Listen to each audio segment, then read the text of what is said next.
Hi, this is Curt, and welcome to another edition of Fire Law Roundup.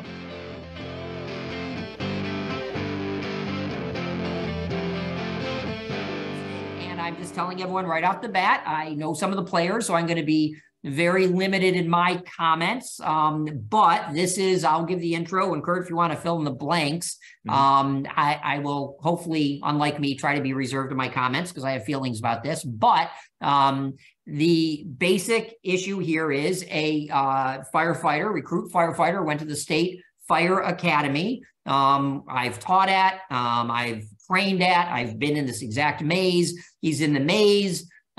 He's reporting that he's having difficulty breathing. Allegedly, the instructors are saying, "Hey, if you're talking, you're doing okay. You're not suffocating if you're talking." And by the way, I've heard people say that. It's pretty common down there to say that, but usually it's because people get claustrophobic and nervous.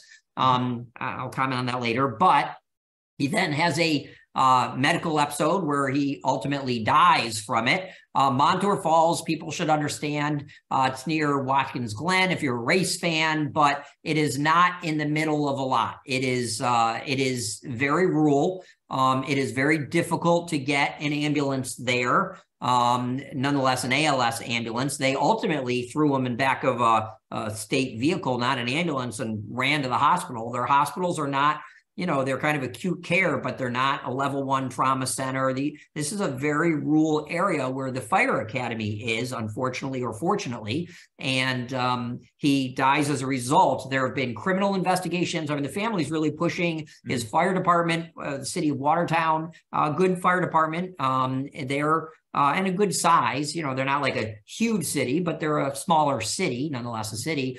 They've been pushing for some culpability of the instructors and the state. The Department of Labor here has said that there was nothing wrong. There was no finding they could offer. And, there's been accusations that the Attorney General has investigated, that all these state agencies are investigating the state.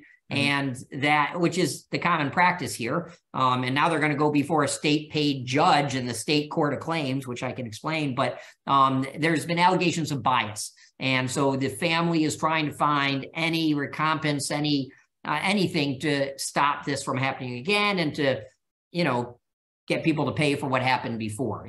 I don't think it's a money issue in anybody's part. This is clearly an emotional issue. So now they've formally commenced a lawsuit against the state of New York, and jump on it. Well, I did a little bit of research into it. I looked at the NIOSH report and some of the stuff that Billy Goldfeder had on Firefighter Close Calls about it. One of the things that's sort of, on one level, it's troubling. I can't quite wrap my arms around it, is what exactly caused his medical episode. Was it overheating? Was it some sort of underlying medical condition? And that wasn't clear from any of the things that I read. It seems like one of the things from the NIOSH said he had no underlying medical. And he just had a physical. To get into the academy, you have to have a physical anyway. So he was cleared for duty. But we see pro athletes sometimes, going by numerous physicals with some sort of underlying, which also speaks to the fact that this is somewhat unpredictable. It can be somewhat unpredictable. So, but the question that I have, and the reason why I'm asking it, is I have a number of cases in my database where recruit firefighters have been pushed beyond what instructors should push them, and it's usually associated either with overexertion or overheating. Okay, so you got sort of like a little bit of almost a triangle here, but you've got overexertion, dehydration, overheating, and that this is pushing them.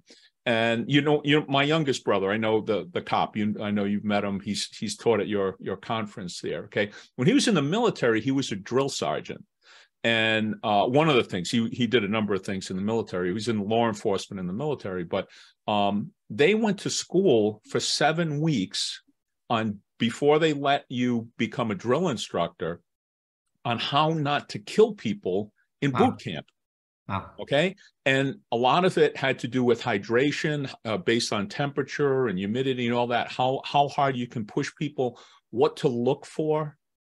My point here is that if the military is requiring instructors to go to school for 7 weeks. Now, this is people who are totally competent in what they're doing already. They got to go to school for 7 weeks on how not to kill somebody in boot camp. How much training are we giving to our academy instructors when they say well-intentioned things? Right.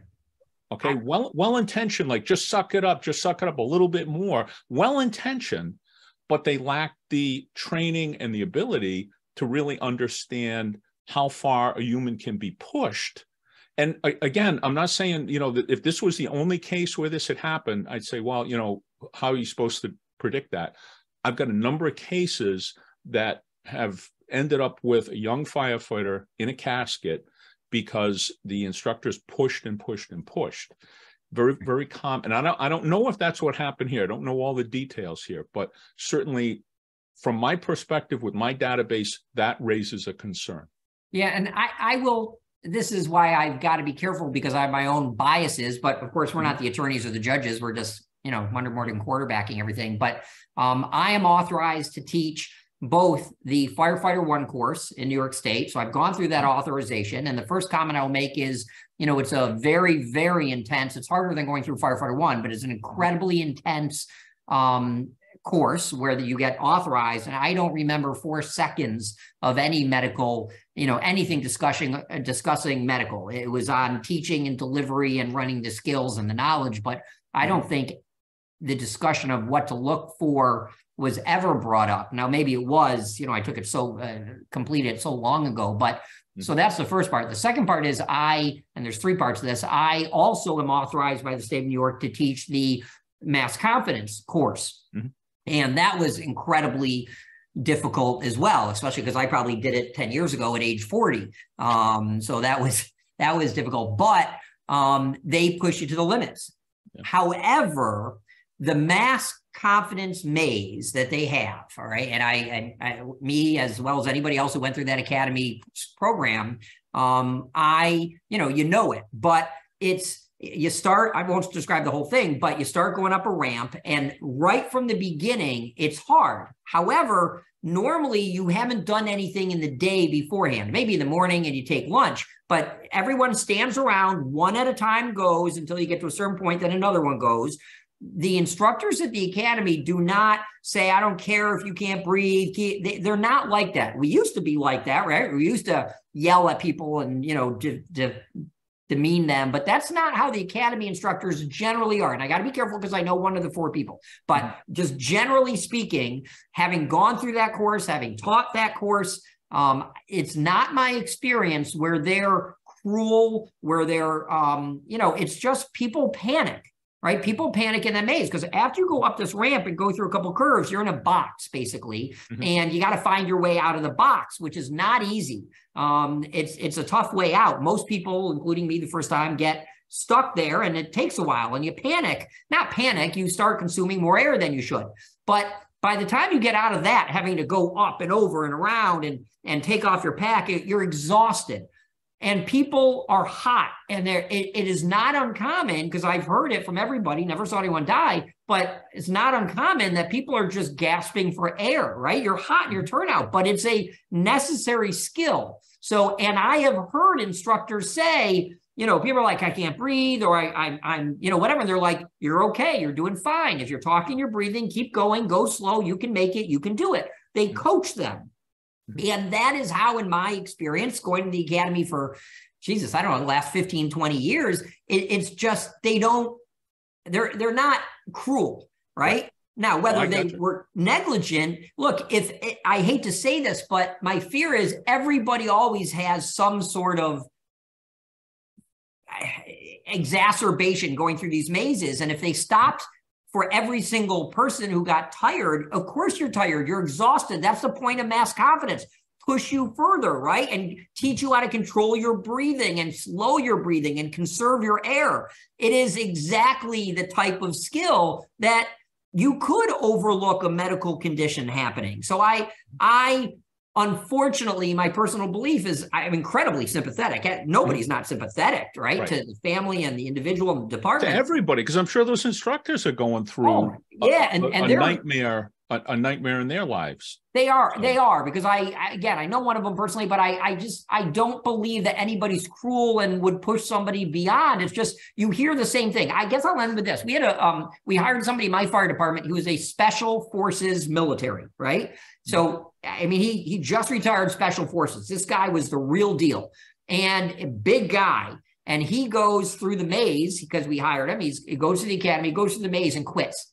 He quit. He said, of all the special forces things I've done, the maze was the hardest thing I've ever done, harder than any special forces stuff, which blows your mind to think, how can that be? Yet, right? So I appreciate that it is hard, it's difficult, it's scary, it's exacerbating. But from the instructor's perspective, we have to push you to that limit, not to the limit of death, but how do you know the line between somebody who's panicking and needs to be pushed? But if it takes the military 7 weeks to train an instructor to be that level of proficiency, what are we doing at our academies when it comes to training our instructors? And again, I think I agree with everything that you said. One of the things that might be overlooked in a case like this, and again, I don't know all the details, but what did the firefighter do earlier in the day?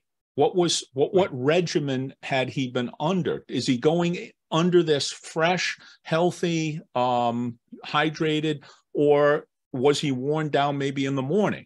And then what did he do the day before? And what did he do the day before? And what did he do the day before? All of those are relevant to the determination of when he says, I can't breathe, whether or not you're coming out of the box and you're going to go sit and we're going to have you checked. And then maybe next week you can go back and do the maze. Right. But I think that's the level of analysis. And this should not be viewed as a condemnation of the instructors. This is at the next highest level of the people who are overseeing the academy. They have got to implement this kind of thinking. And you know, it's like, think about this. And I don't want to get into the details of this particular case I'm going to explain to you, but I know an academy where roughly 12 students were going through the academy. 3 of them ended up in the emergency room. 8 of them needed to be treated at the facility. Wow. Okay. One of them is in the process for a different fire department. So the day after, a day or two after this particular training, this was part of 1001 level 1 program. Okay. A couple of days after the particular day that they did this arduous training, he went to go take a medical exam for a different job, different fire department. He flunked the exam. They said, you need to go see your doctor. Wow. You've got extraordinary high levels of protein in your blood.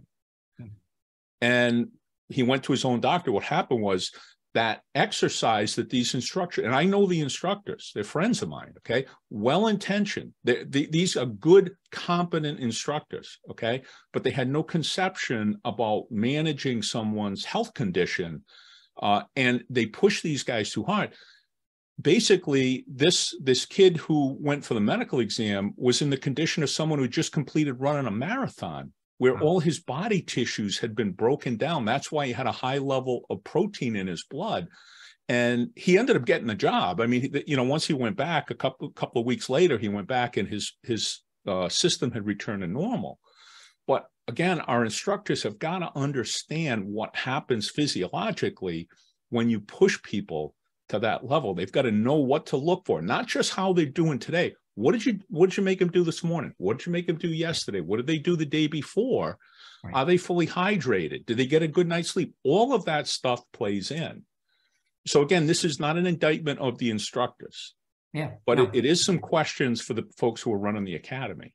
And look, maybe they need to take blood pressures. Maybe they need to have medical standby for that portion. But I think those are like sort of after, some of that's after the fact. But I think if they have that understanding, I'm not saying we got to put everybody who's a 1041 instructor through 7 weeks of training. I'm not suggesting that.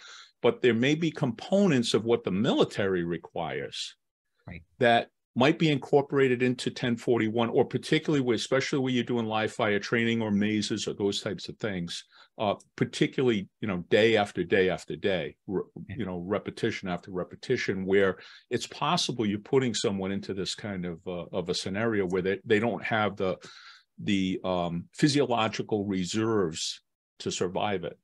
And I kind of think back to Gordon Graham. And there's also another term, what's the deviation of normalcy, or normalcy of deviation, where you've done something wrong 1,000 times that's dangerous, normalization, right? Of deviance. Thank you. Yeah, thank you. And it's you've done something wrong 1,000,000 times, nothing bad has happened, so you assume, oh, I must be doing it right, and then the one bad thing happens.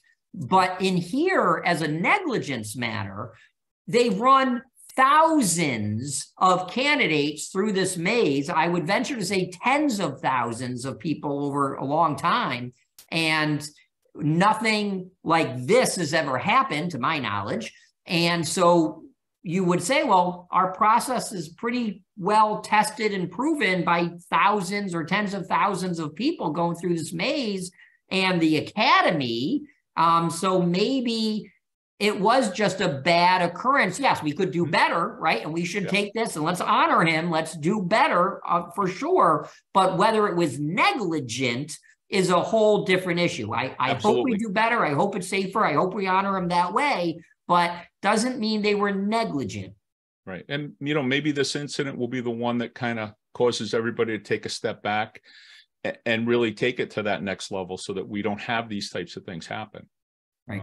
I think sometimes when you get in the mindset of circling the wagons, and lawyers are responsible for that, by the way, but, when we get in that mindset of circling the wagons, we shut ourselves off from possible ways that we can prevent this from happening again.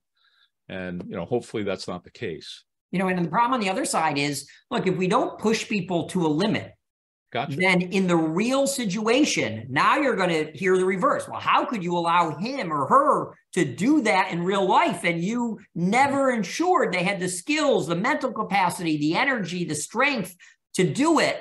And so we need to push people, especially the possibility of getting trapped, right? And lost and exhausted, and knowing that you can push yourself to get out. And I'm telling you, the instructors there, I'm not excusing anything, but I'm telling you, my experience is they're all clapping and like, you can do this, you can do this, you can get out, make your way out, find your way out, you're almost there. And that's not only what they do, that's how I was taught when I got the instructor authorization for mass confidence. We encourage, we don't demean. And maybe they were encouraging so much because that's what they always do. They just missed it, right? He presented, I'm making this up, I don't know, maybe he just presented the same way that every tired person presents. Mm-hmm. So I feel badly for everybody. And this will go on for a while, nonetheless. No winners, man, no winners. No winners.